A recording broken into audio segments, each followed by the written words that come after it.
আগামীকাল ভারতীয় জনতা পার্টির মহিলা মোর্চার নেতৃত্বে কলকাতাতে প্রায় 15টি জায়গায় এবং অবশ্যই জেলাগুলোতে রাখি বন্ধনের আমরা সিদ্ধান্ত নিয়েছি। গড়িয়াহাট, শ্যামবাজার, যাদবপুর এইডবি, যোগবাবুর বাজার, টালিগঞ্জ, ট্রাম ডিপো, এরকম 15টি, কলেজ স্ট্রিট, আমি সব ডিটেলসে বলছি না, হয়তো সময় লেগে যাবে। 15টি জায়গায় ভারতীয় জনতা পার্টির মহিলা মোর্চা রাখি বন্ধন পালন করবে বাংলার মেয়েদের সুরক্ষার জন্য, বাংলার মহিলাদের সুরক্ষার জন্য, বাংলার জনগণের সুরক্ষার জন্য।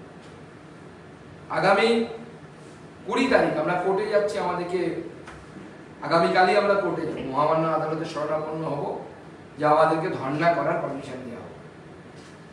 এবং আমাদের 20 তারিখ থেকে ধর্ণা শুরু হবে এবং 20, 21, 22, 23 এই সমস্ত এই প্রত্যেকটি দিন আমাদের ধর্ণা চলবে এবং আলাদা আলাদা সেকশন ভারতীয় জনতা পার্টি 20 তারিখে ধর্ণা দেবেন আমাদের সম্মানীয় বিরোধী দলনেতা এবং বিধায়করা। 20 তারিখে তারা ধর্ণা দেবে। 21 তারিখে এমপিরা এবং অন্যান্যরা, বিধায়করা মানে শুধু বিধায়করাই ধর্ণা দেবে না, বিধায়কদের সাথে অন্যান্যরাও থাকবে। সেরকম এমপি এবং অন্যান্যরা মূলত দায়িত্ব দেওয়া হয়েছে তাদেরকে 21 তারিখে ধর্ণার জন্য।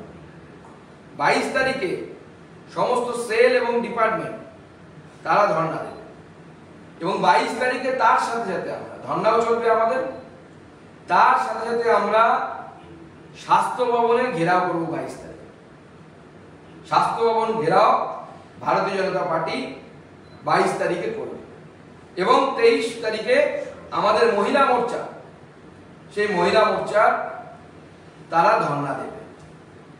এই পুরো কার্যক্রমের জন্য আমরা ভারতীয় জনতা পার্টির তরফ থেকে আমাদের যে জ্যোতির্ময় সিং মাহাতো, তাকে দায়িত্ব দেওয়া হয়েছে, তার নেতৃত্বে একটি বড় টিম তৈরি হয়েছে।